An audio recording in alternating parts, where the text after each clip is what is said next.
செந்தமிழன் சீமான் அவர்கள் இப்போது உங்கள் முன்னால்.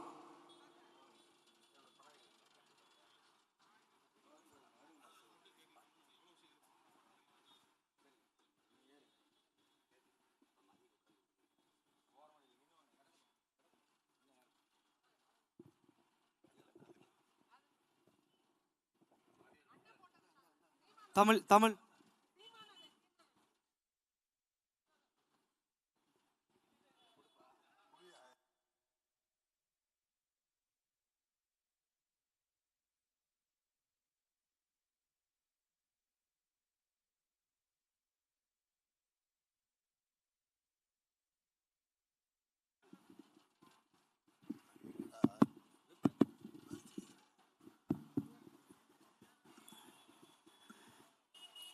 எங்களின் உயிரோடும் உணர்வோடும் கலந்து வாழுகின்ற அன்பு சொந்தங்கள் அனைவருக்கும் வணக்கம்.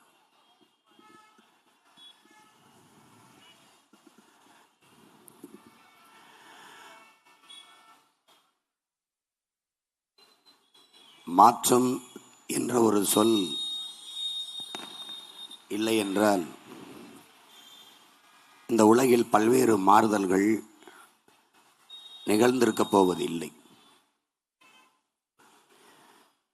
நீண்ட காலமாக தமிழரின் அரசியல் வரலாற்றில்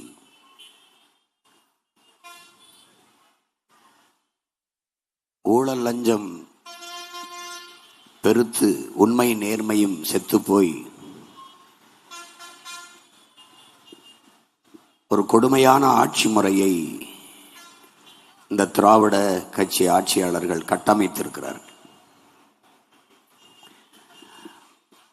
உங்கள் பிள்ளைகள் ஒரு பெரும் கனவோடு இந்த நிலத்திலே இந்த தேர்தல் களத்திலே நிற்கிறோம்.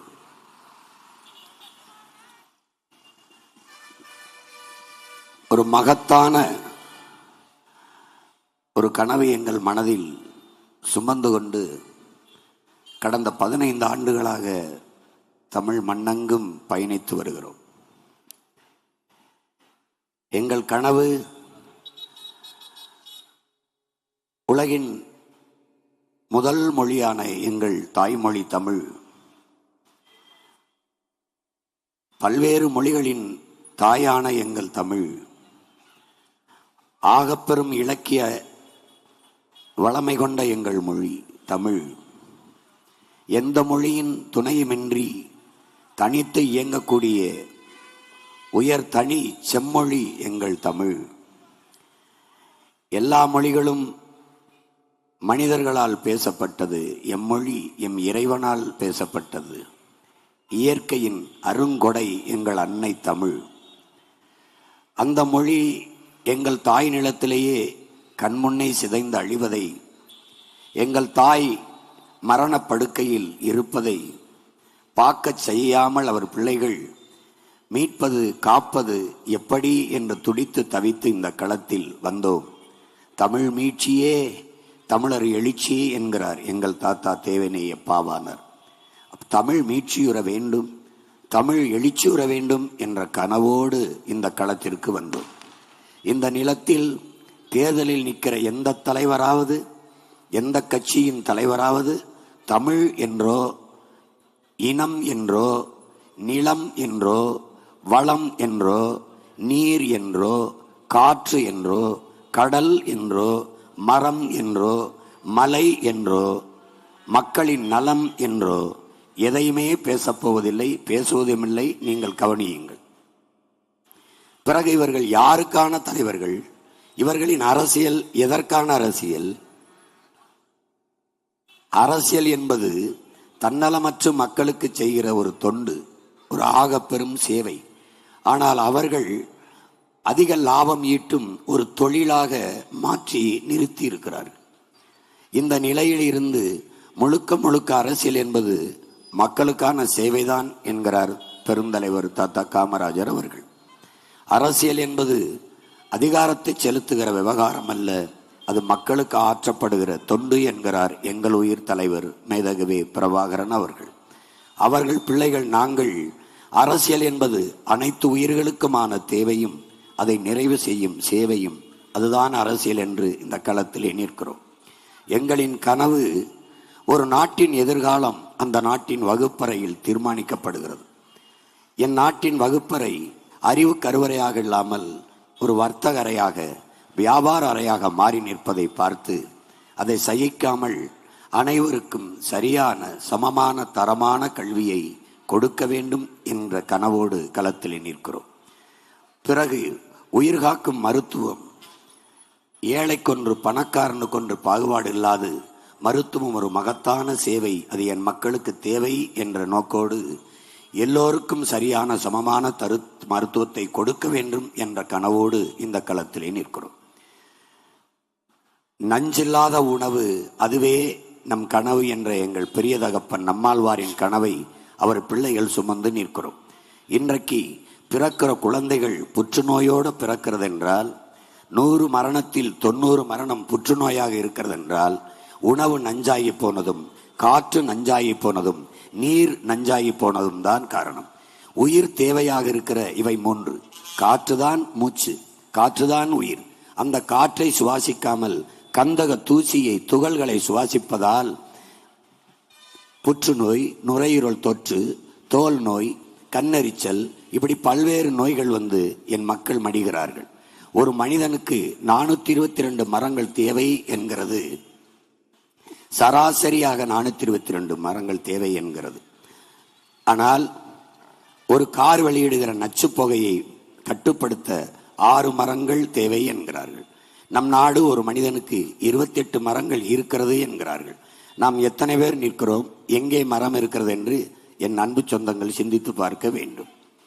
கனடா என்கிற ஒரு நாடு ஒரு மனிதனுக்கு 9500 மரங்களை, சற்றேறக்குறைய 10,000 மரங்களை வைத்திருக்கிறது. நம் நாட்டில் 28 மரங்கள் இருக்கிறது என்று கணக்கில் சொல்லுகிறார்கள். ஒரு கார் வெளியிடுகிற 6 மரங்கள் தேவை அந்த நச்சு புகையை கட்டுப்படுத்த என்றால், எத்தனை கார்கள், எவ்வளவு வாகனங்கள் ஓடுகிறது, எத்தனை மரங்கள் இந்த வீதியில் இருக்கிறது என்பதை அறிவு சமூகம் எண்ணி பார்க்க வேண்டும். அப்படி என்றால் நாம் காற்றை சுவாசிக்காமல் கந்தக தூசியை சுவாசித்துக் கொண்டிருக்கிறோம். உங்கள் பிள்ளைகள், எங்கள் கனவு, எதிர்காலத்தில் எங்கள் சந்ததியினருக்கு, எங்கள் பிள்ளைகளுக்கு நல்ல காற்றை கிடைக்க செய்ய வேண்டும் என்பது எங்கள் கனவு. பிறகு குடிக்கிற நீர், உலக உயிர்களின் உயிர்ப்பாலாக இருக்கிற, உயிர் தேவையாக இருக்கிற அந்த நீர் இங்கே விற்பனைக்கு வந்து விட்டதால் அது குடிக்கிற திறனை இழந்து விட்டது. அது தண்ணீர் என்கிற தரத்தை அது இழந்து விட்டது. தண்ணீருக்கென்று தனித்த உயிர் இல்லை என் சொந்தங்களே. ஆனால் தண்ணீர் இல்லாமல் உலகில் எவ்வுயிரும் இல்லை. தண்ணீருக்கு உள் பல லட்சக்கணக்கான உயிர்கள் இருக்கிறது. அந்த உயிர்கள் தான் பூஞ்சை, காளான், பாக்டீரியா என்கிற சின்ன சின்ன நுண்ணுயிரிகள். அவைதான் தண்ணீரை அருந்தும் போது மனித உடலுக்கு ஆற்றலை பெருக்கி தருகிறது. அதை மினரல் என்கிற பெயரில், சுத்திகரிப்பு என்கிற பெயரில் அந்த நுண்ணுயிரிகளை கொலை செய்து விடுகிறார்கள். அந்த மினரலை கொன்றுவிட்டு மினரல் வாட்டர் என்று அதற்கு பெயரை வைத்து ஏமாற்றுகிறார்கள். தண்ணீரை கடையில் வாங்கி குடித்தால் தாகம் நிற்கும். அந்த தண்ணீரால் மனித உடலுக்கு கிடைக்கிற ஆற்றல் கிடைக்காது. அதனால் உங்கள் பிள்ளைகள், தண்ணீர் விற்பனை பண்டம் அல்ல. ஏன், தண்ணீர் மனித தேவை மட்டுமல்ல, உலக உயிர்களின் உயிர் தேவை.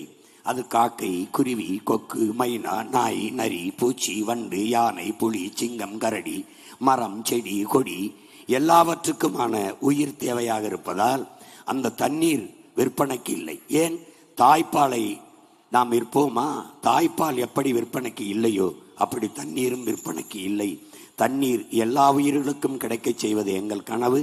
எங்கள் உறவுகளுக்கு தூய குடிநீரை கிடைக்க செய்ய வேண்டும் என்பது எங்களுடைய கனவு.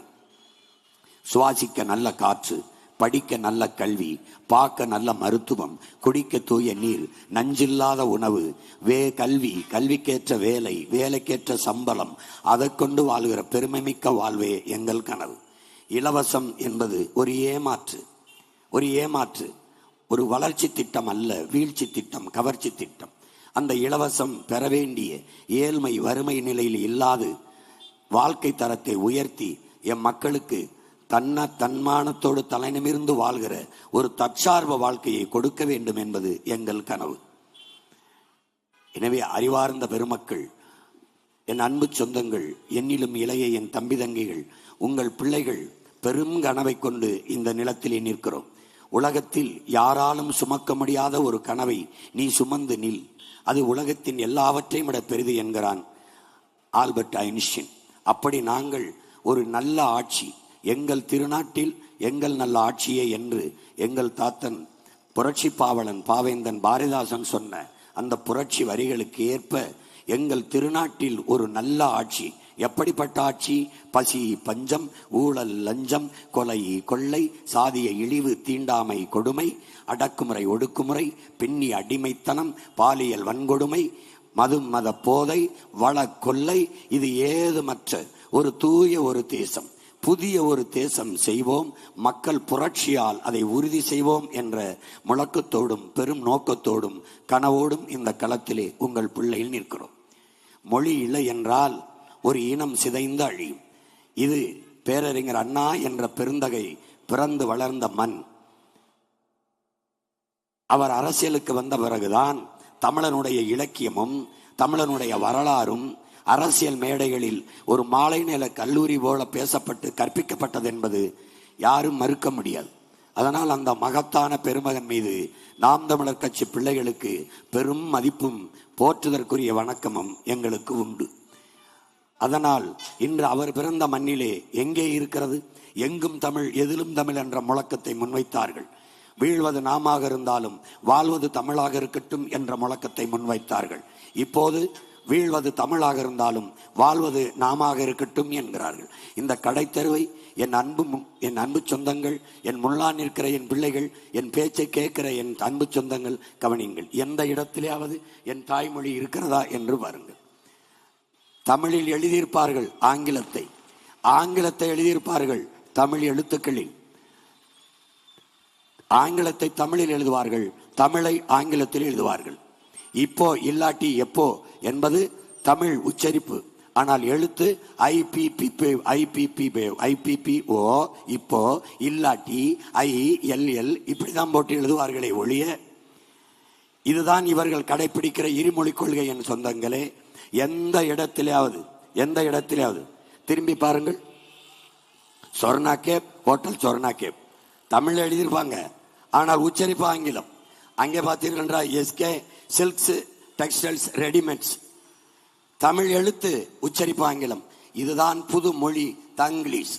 தமிழோடு சமஸ்கிருதம் கலந்து 1800 ஆண்டுக்கு முன்னாடி கன்னடம், தமிழோடு சமஸ்கிருதம் கலந்து 1600 ஆண்டில் தெலுங்கு, 15ஆம் நூற்றாண்டில் மலையாளம் என்கிற மொழி இல்லை. 500 ஆண்டுக்கு முன்னாடி தமிழோடு சமஸ்கிருதம் கலந்தி சோரை சாதம் என்றோம், மகிழ்ச்சியை சந்தோஷம் என்றோம், வணக்கத்தை நமஸ்காரம் என்றோம். சேரப்பாட்டனின் பிள்ளைகள் மலையாளியாக நின்றார்கள். பிறகு துளு, இப்படி தமிழோடு சமஸ்கிருதம் கலந்து பெருத்த ஒரு மூத்த தேசியனம் சிதைந்து அழிந்தது.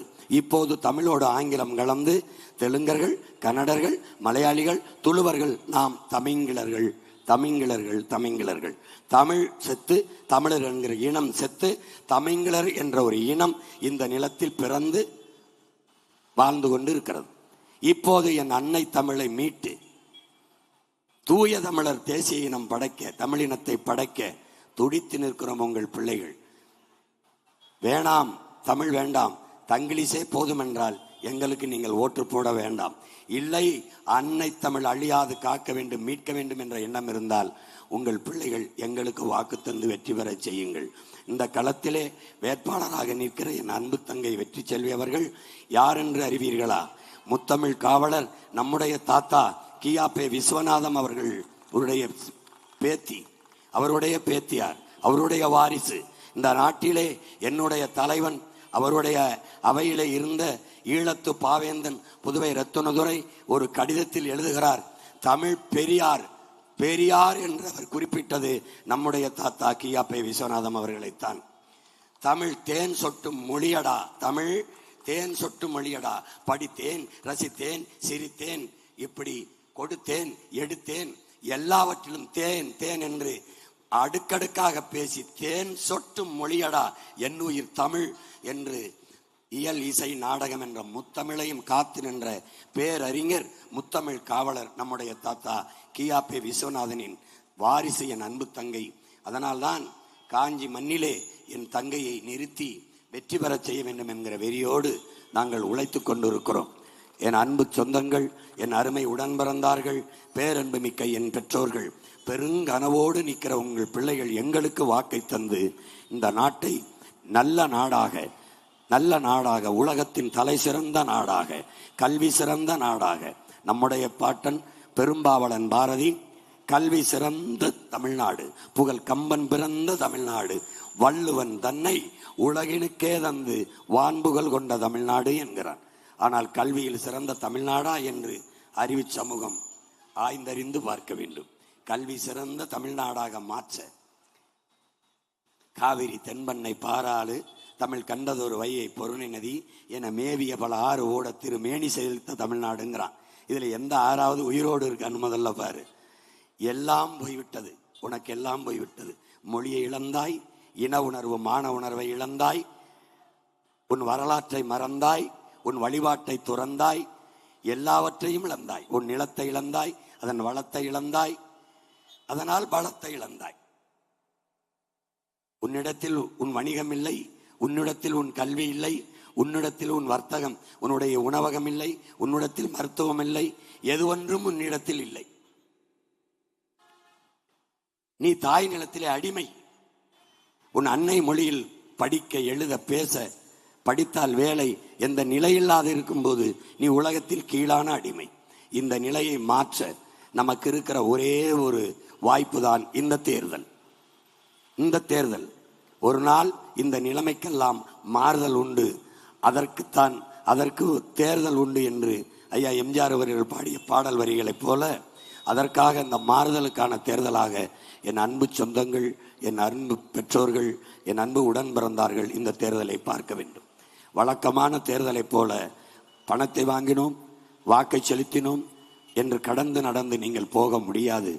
இதில் வரலாறு உங்களுக்கு கொடுத்திருக்கிற பெருங்கடமை, காலம் நமக்கு கையளித்திருக்கிற ஒரு கடமை என்பதை, பொறுப்பு என்பதை உணர்ந்து நீங்கள் வாக்கு செலுத்த வேண்டும். நீங்கள் செலுத்துகிற ஒவ்வொரு வாக்கும் நம் மொழி காக்கும், இனம் காக்கும், நம் மண் காக்கும், மானங்காக்கும், நிலம் காக்கும், வளங்காக்கும், எதிர்கால நம் தலைமுறை பிள்ளைகளின் வாழ்க்கையை காக்கும் என்கிற எண்ணத்தோடு உங்கள் வாக்கை செலுத்துங்கள்.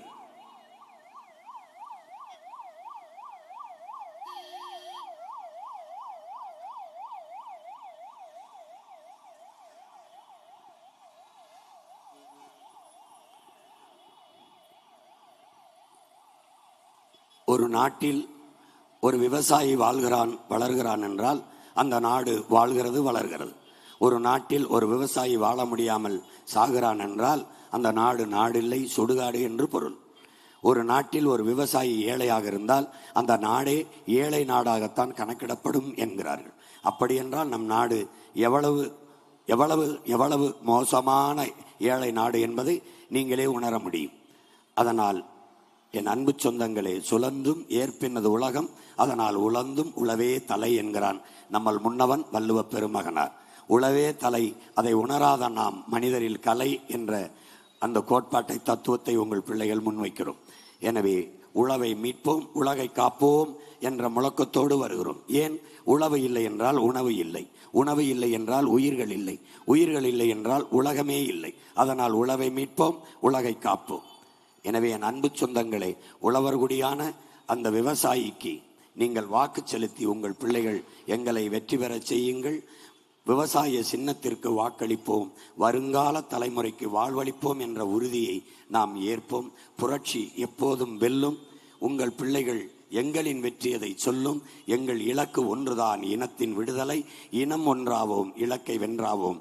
தமிழ்தாய் வாழ்க, தலைவர் பிரபாகரன் வாழ்க, நாம் தமிழர்.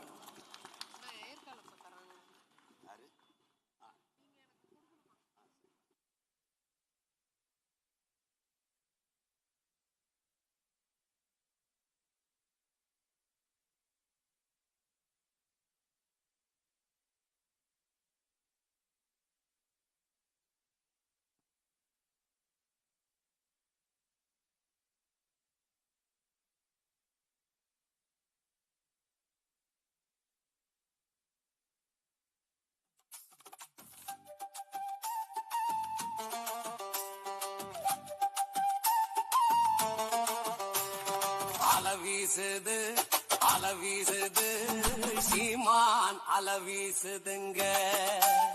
தலை தூக்குது தமிழ்நாடே தலை தூக்குதுங்க. தலை தூக்குது.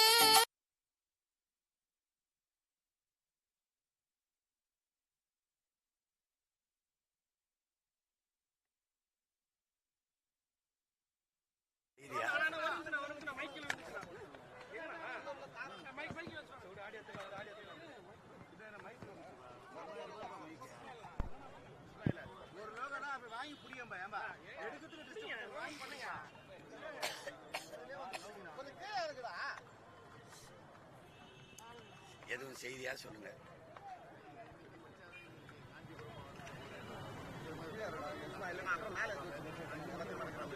திருப்பி வருவேன். இப்படி திருப்பி இன்னைக்கு இந்த வழியே போறோம், திருப்பி வருவேன்.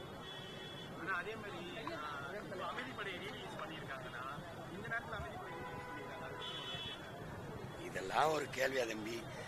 படத்தை வாங்கினவங்க வெளியிடணும்னு நினைக்கிறாங்க, வெளியிடுறாங்க. இது ஒரு அரசியல் படம், இது ஒரு அரசியல் படம். அப்ப அந்த படத்தை வெளியிடுறதுக்கு நாங்க நிறைய தடைகளை எதிர்கொண்டோம். இப்ப அதை வாங்கினவங்க எல்லா படங்களும் மறு வெளியீடு வர்றது வழக்கமா இருக்குல்ல, அதனால இது செய்யறாங்க. அதுக்கு ஒரு சிறப்பு காரணம் இருக்கிறதா எனக்கு தெரியல.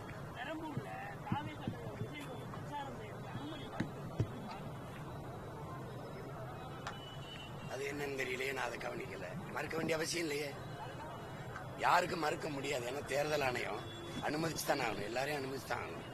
அது என்னன்னு தெரியல, எனக்கு தெரியல, நீங்க சொல்லிதான் தெரியுது. மறுக்க வேண்டிய அவசியம் இல்லையே. அப்புறம் என்ன ஜனநாயகம், அப்புறம் என்ன மக்களாட்சி? எல்லாரும் ஜனநாயகத்துல சம வாய்ப்பு சம உரிமைங்கிறது வெற்றி பேச்சாயிரும்.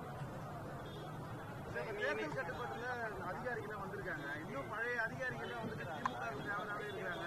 பல இடங்கள்ல வந்து எதிர்கட்சிக்கு அனுமதி மறுக்கிறாங்க, விஜய் தொடர்ந்து மறுக்கிறாங்க. தெருமுனை பிரச்சாரத்துடன் சொல்லிட்டு 214 ஒரு சென்னையில 140 இடங்களும் தேர்வு பண்ணியிருக்காங்க. திமுக ஆளுங்கட்சியா இருக்கக்கூடிய பகுதியில் அதிக அளவில் கூடக்கூடிய மக்களுக்கு அனுமதி வழங்குறாங்க. எப்படி பாக்குறீங்க? தேர்தல் ஆணைய கட்டுப்பாட்டுல இருக்கா இல்ல திமுக? இல்ல, அதே நெருக்கடி இன்னைக்கு இல்ல. இப்ப தம்பி விஜய் இப்பதான் அனுபவிக்கிறாரு. நான் கடந்த 15 ஆண்டுகளா அனுபவிக்கிறேன். நான் பேச ஏதாவது கேட்டா எங்க மக்கள் நடமாட்டமே இருக்காதோ அந்த சந்துக்குள்ள கொடுத்துருவாங்க. எங்க யாருமே இல்லை இங்க பேசிட்டு போன்ற மாதிரி. அது இன்னைக்கு தானே அவர் அனுபவிக்கிறாரு. நான் நீண்ட காலமா அனுபவிச்சுட்டு வரேன், எனக்கு பழகிடுச்சு. உங்களுக்கு புரியுது நினைக்கிறேன்.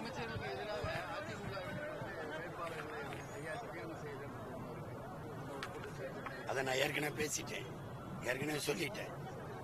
அதே போல உள்ளூர் பிரச்சனை, காஞ்சிபுரம் பட்டு சேலை, இந்த தங்கம் விலை உயர்வுனால பெரும்பாலான போலி பட்டு சேலைகள் தான் வந்தது. இது கூட்டுறவு சங்கங்களை மேம்படுத்தல, ஏற்கனவே இந்த கூட்டுறவு சங்கங்களை அழிஞ்சு போச்சு. இப்போ போலி பட்டு சேலை தான் பல்வேறு மாநிலங்கள் மாவட்டங்களுக்கு எடுத்துட்டு போறாங்க. அது வரைக்கும் எந்த அரசாங்கமும் நடவடிக்கை எடுக்கல. இப்போ தங்க விலை உயர்னால இன்னும் பட்டு சேலை வந்து நமக்கு இருக்கிறது அரசாங்கம் இல்ல, அது ஒரு வியாபார கூடம். நீங்க புரிஞ்சுக்கணும். ஏன்னா நீங்க தலைவர்களை தேர்வு செய்யறது இல்ல, வியாபாரிகளை. நீங்க எப்பவுமே நீங்க பாருங்க, மார்ட்டின் லூதர் கிங் சொல்றான், உன் நாட்டின் வளங்கள் அதிகாரத்தில் இருப்பவனால் சுரண்டப்படுமானால் நீங்கள் வாங்கி வந்தது சாபம்ங்கிறான். எல்லாமே இங்க வருங்க. மலையை விற்பான், மணலை விற்பான், நீரை விற்பான், காத்த விற்பான். அப்புறம் அவன்கிட்ட போய் வியாபாரிட்ட நாட்டை கொடுத்துட்டு, அண்ணே நம்ம புடவை இல்லைன்னே வெளிமாநிலத்து நம்ம விவசாயம் செய்யறோமா இல்லையா? அப்போ பொங்கலுக்கு அரிசி நம்மள்ட்ட கரும்பு இருக்கா இல்லையா? வெள்ளம் இருக்கல, குஜராத்ல இருந்து வாங்கிட்டு வந்தீங்க. இப்ப நாங்க கேட்கிற தம்பி, நீங்க கவனிங்க, குஜராத்ல இருந்து அரிசி வெள்ளம் வந்துச்சு. ஏன் நம்மகிட்ட அரிசி இல்ல, நம்மகிட்ட வெள்ளம் இல்ல? அப்போ இங்க இருக்கிற விவசாயிட்ட வாங்காம அங்க போய் குறைச்ச விலைக்கு வாங்கி வந்து இங்க கொடுக்கறது.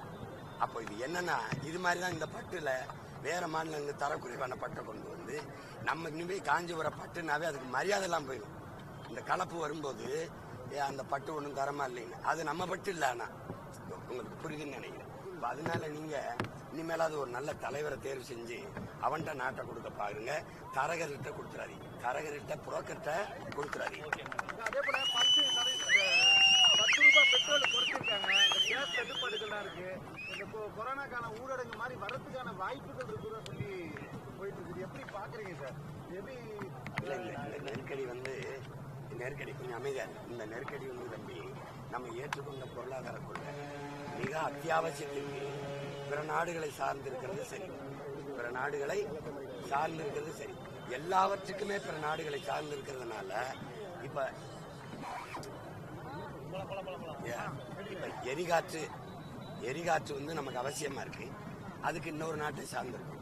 எரிகாற்று எத்தனை லட்சம் டன், எத்தனை கோடி டன் வேணாலும் நம்ம தயாரிச்சுக்க முடியும் மாட்டு சாணத்துல, ஆட்டு கழிவுல, மாட்டு கழிவுல. அதையே நம்ம செய்யல. எதுக்கு? அரபு நாட்டை நம்பி இருந்தோம். அவன் அமெரிக்காக்காரனுக்கு அவனுக்கும் போர் நடக்கும்போது நம்ம தலையில குண்டு விழுது. உங்களுக்கு புரியுதுன்னு நினைக்கிறேன். சரி, வல்லாதிக்கம் தானே. நீங்க ரஷ்யா, சீனா, நம்ம இந்தியாலாம் நீங்க தலையிட்டு இந்த போரை டக்குன்னு ஒரு முடிவு கொண்டு வரணும். ஏன்னா இந்தியா மட்டும் இல்ல, உலகில் பல்வேறு நாடுகளும் இதனால பாதிக்கப்படுது. யாராவது வாய திறங்குறாங்களா பத்தியில? இப்ப இந்தியா ஒரு பெரிய நாடு. அது அவசரமா நாடாளுமன்றத்தை கூட்டி ஒரு தீர்மானத்தை போட்டு இந்த போரை ஒரு முடிவு கொண்டு வரணும்.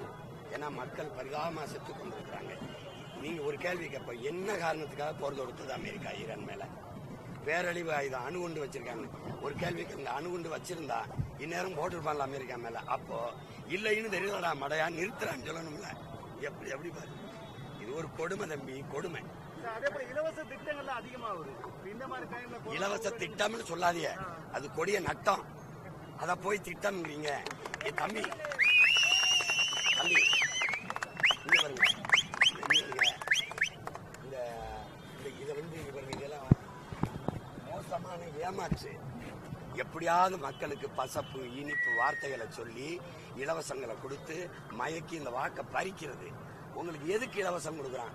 நல்ல ஆட்சி கொடுக்கணும்னு நினைக்கிறவன் அதை செய்ய மாட்டான். நல்ல ஆட்சி கொடுத்தவன் இதை தர மாட்டான். அப்ப நீங்க ஏமாத்துறா இல்ல? அப்புறம் நீங்க இலவசம் கொடு. எங்கிருந்து பணத்தை எடுக்கிற? 10 லட்சம் கோடி கடன், 1 லட்சம் கோடி வட்டி. இப்ப இந்த அறிவிச்சதை கொடுத்தா 2 லட்சம் கோடி வட்டி வரும். அப்போ பட்ஜெட் எவ்வளவு? 3 லட்சம் கோடி. அதுல 2 லட்சம் கோடி வட்டி போனா எந்த மக்கள் நலத்திட்டத்தை நீ நிறைவேற்றுவ? ஏற்கனவே வாத்தியாருக்கு சம்பளம் கொடுக்கல, டாக்டருக்கு சம்பளம் கொடுக்கல, ரோட்ல நிக்கிறான். இந்த பைத்தியக்காரங்கிட்ட நாட்டை கொடுத்துட்டு அண்ணன் இலவசம் ஒழிக்கணும் தம்பி, ஒழிக்கணும்.